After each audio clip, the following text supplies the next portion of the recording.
Hi, I'm Linda. 3 days after major surgery, barely able to walk, my mother told me to pack up and leave. Why? Because my sister's bridal shower needed the space. I didn't argue. I bled onto their carpet and they shut the door in my face. They said I was dramatic, ungrateful, invisible, but I started keeping records. And when I found out they gave away my grandmother's veil, erased me from photos, and buried the only person who ever protected me, without telling me, I stopped asking for love and started asking for answers. Now they're begging. But tell me, when your own mother throws you out like clutter, what exactly is left to go back to? I wasn't expecting much from my time back home. I just needed a place to recover, a roof, a quiet corner, a few days to breathe. But 3 days after surgery, I realized how foolish that hope was. The house still smelled like lemon polish and too strong coffee.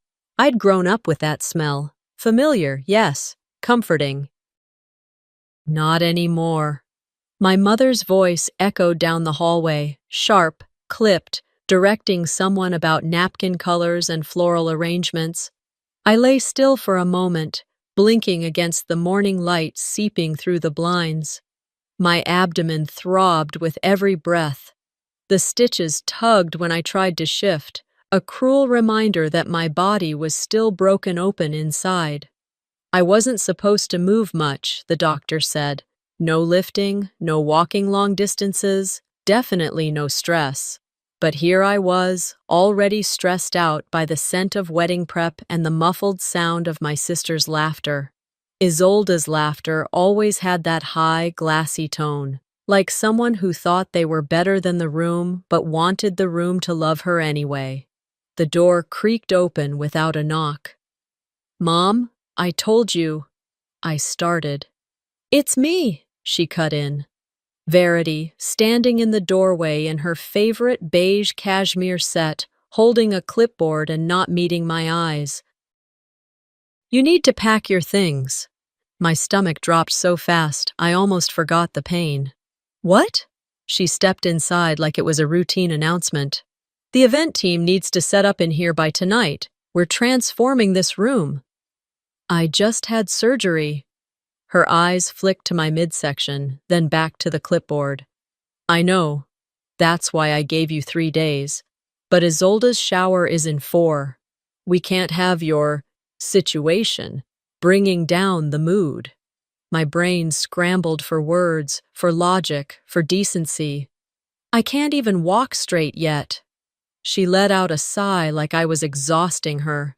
"Linda, you're always so dramatic. You're not dying. Where am I supposed to go?" "There's the garage. We'll put a cot out there for tonight, and you can figure out something else by tomorrow." I stared at her. This was the woman who used to kiss my forehead when I scraped my knee, who made grilled cheese sandwiches when I was sick. Now she wouldn't even let me heal under her roof. "You can't be serious," I said. Then came the words I'll never forget, sharp, smooth, final. "Don't lie there like a patient and ruin your sister's luck." That line didn't just land in my gut, it detonated something old and tired that had been sitting quietly inside me for years. Isolde breezed in a moment later, holding up a mock floral arrangement. "Linda, do you mind not bleeding on anything? The florals are all pastels." She laughed. Mom didn't correct her. They moved on, discussing catering. I sat frozen, breath caught between rage and heartbreak. The sun moved across the room in slow betrayal while I tried to stand. My back protested, the muscles near my stitches screamed. I leaned on the dresser, one foot sliding carefully into a slipper. I packed, not with speed, not with pride, just with the steady hands of someone who'd finally heard the answer to a question she'd been asking since childhood. Do I matter here? No. I moved like a ghost in my own room. My sweatshirt still hung on the doorknob. The nightstand still had the cup Isolde left there for hydration, now filled with dust. My suitcase wheezed open, old and judgmental. I put in underwear, pain meds, a heating pad, my charger. When I bent to grab my toothbrush, I felt a slow burn in my lower belly, and then something warm. Blood. I sat down hard, dizzy, not much but enough to remind me I wasn't healed, and they didn't care. Every step toward the door felt like walking deeper into a memory I never agreed to keep. I passed the living room where Dad used to watch baseball, the kitchen where Mom would press orange slices into my lunch bag. Now she pressed flower petals into centerpieces. I stopped at the threshold. She didn't even glance at me. "Where are you going?" she asked, still scribbling in her planner. "Somewhere I won't be erased." Her pen stopped moving, but she didn't look up. Isolde peeked out from the backyard, already posing with the flower arch. I didn't say goodbye. I didn't need to. I hadn't slept much. The cot they moved into the garage was nothing more than a fold-up chair with a blanket thrown over it. No pillow, no apology. Just, "You'll be fine," from Isolde before she walked off like she was tossing a treat to a stray dog. Around 5 in the morning, my back was numb, and the dull ache in my abdomen had turned into a low, pulsing throb.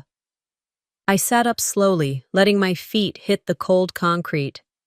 The garage smelled like old paint and fertilizer. In that quiet hour, the silence didn't feel peaceful. It felt like I'd been buried alive. As I shifted, trying not to tear anything inside me, I remembered something from when we were kids. Picture day at church. I was maybe 9. The photographer told us to group together.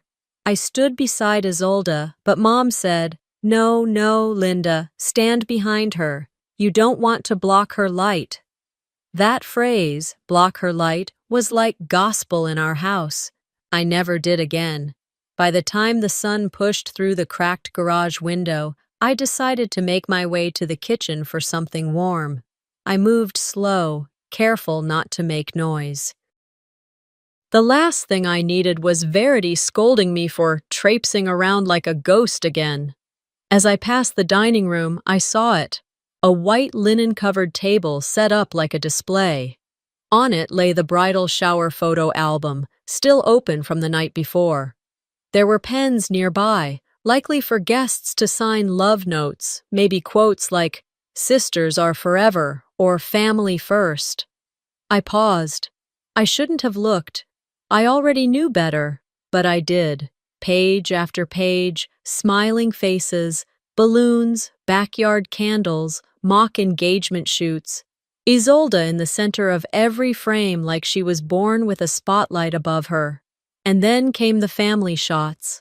I remembered that barbecue. I stood beside my cousin, holding a red plastic cup, laughing. It was one of the few photos I actually liked of myself. In the album, that same photo was there, but I wasn't. The crop was clean. My arm was barely visible. The next one, our 4th of July picnic, I was in that one too, or at least, I had been. Now it was a perfectly curated shot of Verity, Dad, Isolde, and some neighbor's baby. No Linda, just air where I had been. I swallowed. My hands were cold. I turned the page again, another one gone, another memory rewritten. When Verity came into the kitchen minutes later, balancing a tray of lemons and fake eucalyptus leaves, I waited. "Nice album," I said, my voice quieter than I meant it to be. She didn't even pause. "Oh, thank you. I hired a graphic editor to make it look sharp. Clean lines, modern feel." "I noticed I'm not in a single group photo," I added. This time, she looked at me, briefly. "Well, some of them just looked better that way. You were kind of in the back. It didn't make sense, composition-wise." Composition-wise, like I was clutter. "Don't overthink it," she added, already half turning away. I should have said more, should have shouted, flipped the table, burned the whole thing down, but I didn't. Instead, I walked out to the front porch to get some air. That's when I heard it, Verity's voice, cheerful and rehearsed. "Oh, she's on a little solo retreat," she said to our neighbor Ruthie, who'd stopped by with flowers. "You know Linda, always a bit of a lone wolf, needed some alone time to reflect before things get busy again." I froze behind the porch column. Ruthie chuckled. "Well, I hope she finds whatever she's looking for." Verity didn't miss a beat. "We support her, of course. Healing journeys are important, especially after everything. After everything. What a nice way to sum up being exiled from your own home while bleeding through gauze." I went back to the garage and sat in that metal chair like it was a throne for forgotten people. My journal was tucked into the overnight bag I kept by my feet. I pulled it out, flipped past a dozen unfinished entries, and started a new page. "I've been erased before," I wrote, "but this time they did it with intention and skill." I didn't cry. There weren't tears left. What I had now was something else. Quieter, sharper, resolve. They didn't know it yet, but I was already writing the next chapter. I didn't eat anything that morning. My stomach couldn't hold food. Maybe it was the stress. Maybe it was the codeine. Or maybe it was knowing that every breath I took under that roof made me feel less like a daughter and more like an inconvenience with a pulse. I'd been up since before the sun, sitting on the edge of the cot in the garage, pulling my hoodie tighter even though the air was warming up outside. Inside me, though, everything still felt cold. They were going to start decorating around 9 a.m. That gave me an hour. I didn't want to be seen. Not as I was, not dragging a cheap duffel bag full of clothes and bruises, not limping through a house where my pain was treated like a stain on their perfect little setup. I packed slowly, carefully. I rolled up what I could, shoved in what I had the strength to carry. My jeans, a few shirts, my toothbrush still had dried toothpaste on it from yesterday. I wrapped my heating pad in a towel and tucked it against my back as I zipped the bag. By the time I opened the garage door and stepped into the hallway, the lights were already on. The smell of floral cleaner hit first, too sharp, too bright for how my body felt. I tightened my grip on the bag strap. My right side flared with heat as the stitches tugged beneath my skin. I breathed through it. No one was around. I just needed to make it down the hall and out the front door. The bag snagged on the wall once. I bent down to adjust it and instantly regretted the motion. My head spun. I felt a slow slide inside me, not painful, but wrong. I tried to straighten, but my knees gave out. The carpet rushed toward my face, and I landed hard. The world didn't go black. It went beige. The exact beige of that plush new carpet Verity had insisted on for the photo area. My hand pressed into it, and I felt it, wetness spreading under my palm. I turned slightly, saw the crimson bloom against the pale threads. Not a lot, but enough. I pushed myself onto my back, biting my cheek to keep from making a sound. If they saw me like this, they'd think I was trying to make a scene. Even bleeding felt performative in that house. Footsteps. I tensed. Verity's heels clicked in sharp little bursts down the hallway. She came around the corner, holding a clipboard and a coffee cup. We locked eyes. I opened my mouth. I think I need... Maybe I should go to the ER. She looked down at the carpet, then back at me. Her mouth flattened. Her hand tightened on the coffee cup. And then, without saying a word, she turned and walked away. I heard the quiet thunk of the bedroom door clicking shut behind her. I didn't scream. I didn't cry. I didn't beg. Instead, I waited. 10 minutes passed, maybe 15. The wet spot beneath me cooled. I rolled onto my side, pressing my forearm into the carpet to push myself up. My knees shook as I stood. I left the bag where it was. I'd come back for it. One step, then another. I reached the garage door and leaned against it. The weight of the moment landed harder than the fall. Back on the cot, I sat for a long time, listening to the sounds of movement inside the house. Laughter, a blender whirring. Isolde's voice rising about lighting angles. They've always shut the door, I thought. I just never bled enough for it to show. I pulled my phone from the bag and opened my contacts. My thumb hovered over names I hadn't touched in months, years. Then I scrolled down and tapped one. Marla. The voicemail beeped after 2 rings. Hey, hi, it's me, Linda. Listen, if that guest room's still an option, I think I need to take you up on it. I can be out of here by tonight. Call me back if it's not too late. I'd really appreciate it. I hung up, then stared at the phone. I wasn't even sure what time it was anymore. The day had bent and folded in on itself. I reached down and felt the hem of my shirt, stiff with dried blood. That spot would probably never come out of the carpet, but I hoped they'd try. I hoped they scrubbed until their knees hurt. I laid back down on the cot, facing the ceiling. My stomach ached, but something deeper did too. And it wasn't just the wound that had reopened. I didn't move for hours after leaving the voicemail. The garage stayed quiet, except for the occasional creak from inside the house. Someone walking past, laughing too loud, slamming a cabinet shut without a care. I sat there listening, wrapped in a blanket that smelled faintly of mothballs and resentment. By mid-afternoon, my body had stopped aching from the fall. What remained was something deeper, something that couldn't be reached by a heating pad or ibuprofen. It was the realization that I was done begging to be seen, done trying to contort myself into the kind of daughter they could tolerate. It was still light outside when Marla texted, "Keys are under the frog statue, doors unlocked, come anytime." I stared at the screen for a long time, thumb hovering over the keyboard, wondering if I should write something back. But what was there to say? Thank you for giving me more kindness in a sentence than my own family had shown in weeks. Instead, I stood. I didn't rush.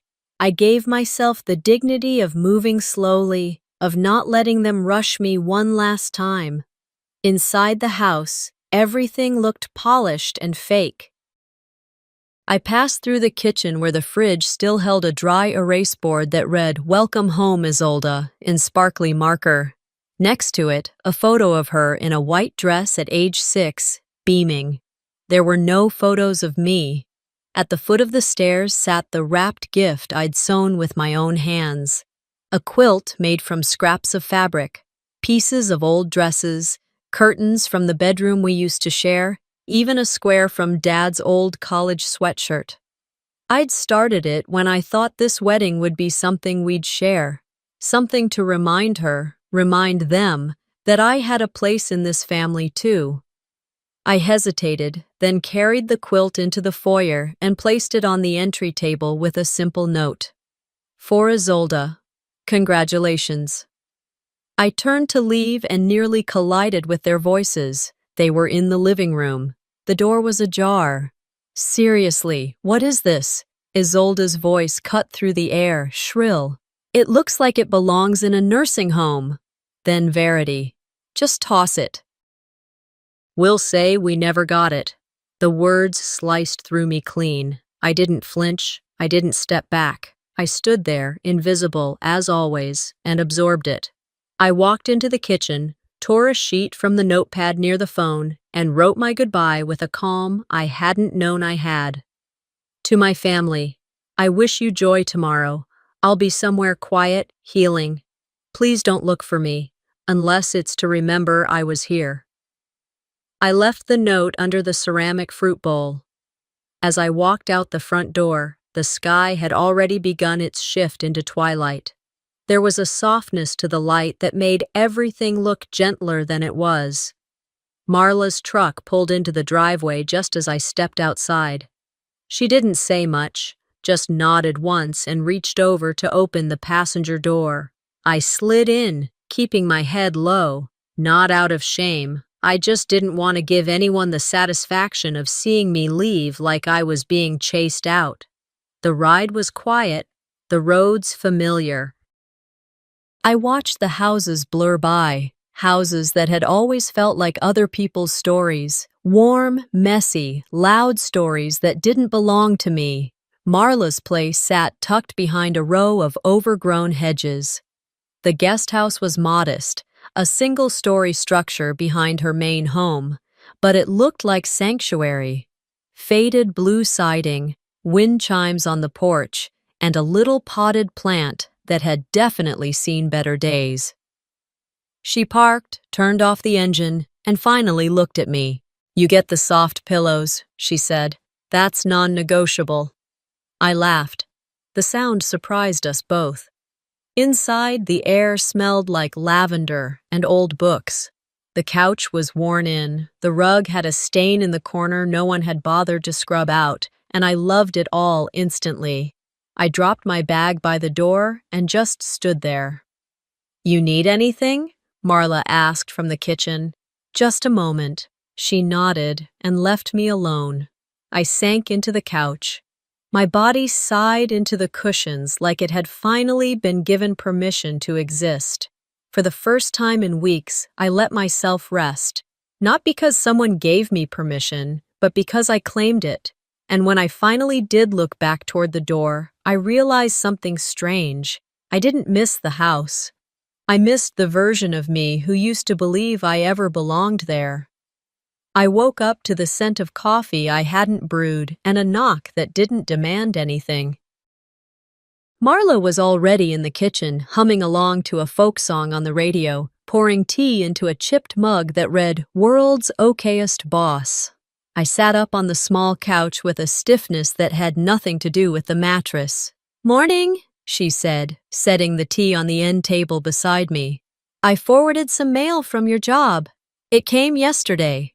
I nodded, reached for the stack, and gave her a grateful smile. No questions, no probing, just space. The envelopes were mostly junk. Discount coupons, a flyer from a dentist I'd never seen. Then I saw the bank logo. My bank. A credit statement. I opened it out of habit, not expecting anything out of the ordinary. Halfway through the page, a charge caught my eye. Event Furnishings, Inc., $248.20. I blinked. That was the week I gave Verity money for what she called emergency car repairs. She said she didn't want to dip into the joint fund before the bridal shower. I remember her exact words. "It's not like I'm asking for a handout. I just need a little buffer." I had $700 left in my checking account at the time. My post-surgery prescriptions alone cost over half that. I'd skipped one refill and stretched pain meds by cutting them in halves. I pulled out my phone and stared at her contact for a long moment before tapping call. When it went to voicemail, I didn't hesitate. "Hey, Mom. Hope the chair rentals were worth it. I had to cancel a follow-up appointment because I'm out of cash. Just thought you should know what your buffer cost." I ended the message without waiting for the beep. Marla had stepped out back to water the hydrangeas. I sat alone with the steam rising from my tea, my jaw clenched. Scrolling through Instagram didn't usually tempt me, but I opened it that morning out of morbid curiosity. I hadn't looked at Isolde's page since the eviction. First photo, a boomerang of champagne glasses clinking together. Next, her in a silky white robe, grinning like life had never once said no to her. Then I saw the veil. It was tucked into her hair like an afterthought, lace trailing over her shoulders. Ivory. Delicate. Familiar. I clicked the photo and zoomed in. There it was, at the hem of the veil, almost invisible, but not quite. Two tiny embroidered initials, LD. My grandmother had hand-stitched them into the corner the year she promised the veil to me. "One day, baby," she whispered, You'll wear this when someone worthy walks you down the aisle." I stared at my initials on a woman who had once told me my taste was too sentimental to be chic. I didn't call. I didn't text. I simply set the phone down and stared at the ceiling. I don't remember when Marla came back in, but I do remember the way she didn't say anything. She just sat on the other end of the couch with her own mug and turned the radio down low. At some point, I must have sniffed too loudly because she glanced over and asked, "Bad news?" I shook my head. "No, just familiar." She waited. "It wasn't even about the veil," I said finally. "It was what it represented." She gave away something I was never allowed to deserve. Marla didn't offer pity. She nodded once and said, "They always do that to the ones who remember things." The air in the room settled again. I spent the rest of the morning going through the rest of my mail, updating my insurance info, organizing receipts. It felt grounding, like I was patching the seams of my life. That afternoon, I opened my laptop and started drafting a letter, not to my family, but to myself. A contract, a reminder. I do not return to places that ask me to shrink. The words sat on the screen, sharp and real. Whatever came next, I wasn't walking backward. Sunday afternoons used to mean laundry, slow coffee, and watching the neighborhood kids run barefoot on warm pavement. But today, I sat on the couch in Marla's guest house with the blinds half closed, watching my cousin's Instagram live stream. I hadn't planned to look. I truly hadn't. But curiosity is a persistent itch, and I needed to know what my absence looked like to them. So I opened the app, scrolled past sponsored ads and baby announcements, and there it was, Dallin Women Through the Years. The banner spanned the entire backdrop of Isolde's bridal shower, white cursive on soft pink chiffon, surrounded by printed photos, all clipped to string lights like memories hung out to dry. The video panned across each photo: my mother's wedding photo, Isolde's high school graduation, Verity's retirement party. One shot stopped me cold. It was from my 16th birthday. We had a barbecue in the backyard, and I'd been standing in the middle, holding a cupcake. I remember because I had to beg Mom to let me wear the dress I bought with babysitting money. In this version, that center spot belonged to Isolde. My image had been erased, not cropped, edited, as if I had never been there at all. I stared at the screen for a long time before texting Marla. "They erased me." Digitally this time. She replied in less than a minute, "Which means they're scared you still exist." I locked the phone. My fingers trembled, not from sadness, from rage that felt too steady to burn out quickly. I needed air. I stepped outside with a mug of warm water and sat on the porch, listening to the buzz of a nearby lawnmower and the distant bark of a dog. Sacramento's late spring had settled into that golden, lazy warmth that made everything seem softer than it really was. The buzz of my phone pulled me back. A Facebook message request from Ruth Chandler, my grandmother's old neighbor. The message read, "I'm so sorry to hear about your grandmother, hun. I assumed you were there yesterday. She looked peaceful. May she rest." I reread the message 3 times. My thumb hovered over the reply button. I typed, "Wait, what happened?" Then deleted it. What was the point? They hadn't told me. No call, no email, no obituary link, nothing. I walked back inside, locked the door behind me, and sat on the edge of the bed, hands clenched tight in my lap. My breath caught like something had hooked into my chest and tugged hard. I opened my phone again and scrolled through saved voicemails. There was one, from 4 months ago. Grandma. Her voice, gentle and warm, came through like sunlight through stained glass. "Hi, baby. Just calling to check on you. I know the holidays are weird this year, but I made your favorite. Call me back, okay? I listened to it twice before saving it again. There was no funeral invite because there was never an intention to include me. The woman who held me through every broken ankle, who taught me how to braid my own hair, who slipped $20 bills into my pocket, just in case, was laid to rest without the one person who loved her back in the same way. They didn't just erase me from a photograph, they erased me from goodbye. When the sobs came, I didn't fight them. I let them tear through me like they'd been waiting for weeks to be let out. I curled into myself on that worn-down bed and cried until the sheets were damp and my throat ached. Eventually, I sat back up. The clock on the microwave blinked 3:47 p.m. I wiped my face, stood, and crossed the room to the small desk tucked under the window. There was a manila folder labeled Legal Options where I'd kept insurance info and medical bills. I pulled it open. Among the pages, I found a flyer Marla had given me earlier that week. At the time, I'd brushed it off. Now I unfolded it. Property Inheritance Review, free consultation. I circled the name of the attorney. I wasn't sure where this would lead, but I knew I couldn't let silence bury me the way they buried her. The morning after the bridal shower was unusually quiet in Marla's guest house. Even the birds seemed subdued. I sipped lukewarm tea, scrolling through emails, when a new message from an unfamiliar address appeared.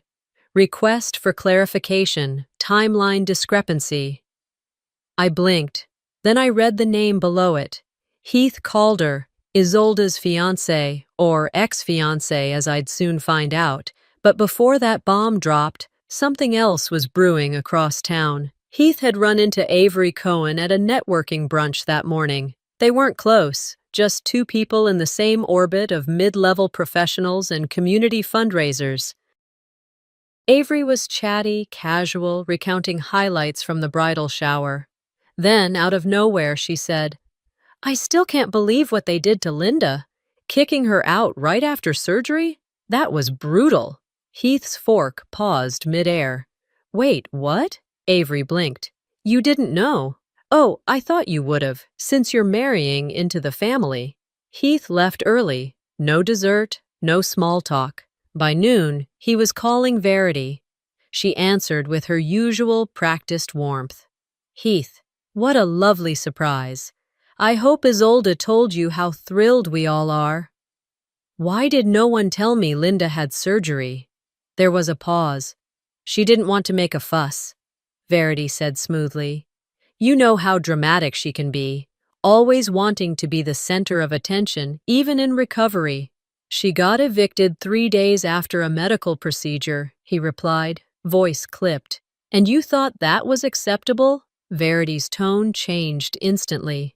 "You have no idea the context here. Linda has always exaggerated. She's been difficult since she was a child." But Heath wasn't new to the Dallin dance. He'd heard the stories, seen the whispers exchanged behind closed doors. What he hadn't seen, until now, was the extent.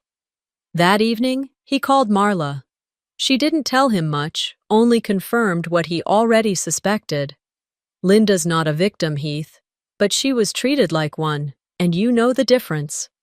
24 hours later, Isolde received a single text. "I can't marry into this. I'm sorry." She tried calling, left voicemails, sent long paragraphs filled with half blame, half begging. "What did she tell you?" "This isn't fair.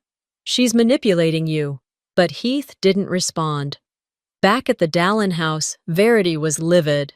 She called me while I was folding laundry in Marla's guest room. I let it go to voicemail. Then she tried again. On the third call, I picked up. "Linda," she started, voice tight but rehearsed.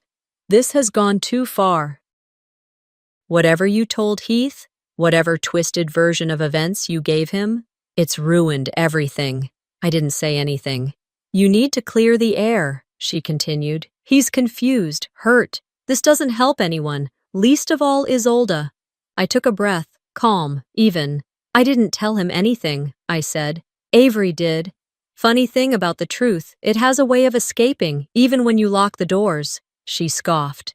So you're just going to sit back and watch us fall apart? You threw me out for centerpieces, Mom. Now sit in your empty aisle. She went quiet. Then the line disconnected. That night, Marla brought out a bottle of champagne she'd been saving. We didn't toast. There were no speeches. She poured a glass, handed it to me, and sat down across the table. I held it for a moment. I didn't toast to their downfall, I said, voice soft. I just stopped drinking to my own erasure. Marla nodded. That's reason enough. Outside, the wind picked up. A gust pushed against the window, rattling the frame like it wanted to come in, but I didn't move. I wasn't running anymore. Tuesday morning came with a soft gray sky and that kind of stillness that feels more like warning than calm. I dressed carefully, dark jeans, a button-up that didn't wrinkle too easily, flats I could walk confidently in. The envelope in my tote bag felt heavier than it was. Inside, highlighted copies of my grandmother's will, dated bank statements, and email printouts, proof I'd never planned on using, but kept anyway. Call it instinct. Call it survival. Verity's text the night before had been brief. Let's put the past behind us. Just family. Come by and talk. If I didn't already know better, I might have believed her. I pulled into the driveway just past 10. The gardenia bush by the front porch looked overwatered and drooping. Ironic, considering how little actual care anything got around here. The front door opened before I knocked. Lowell stood there, hands in his pockets, eyes already averted. Your mother's in the kitchen, he mumbled, stepping aside.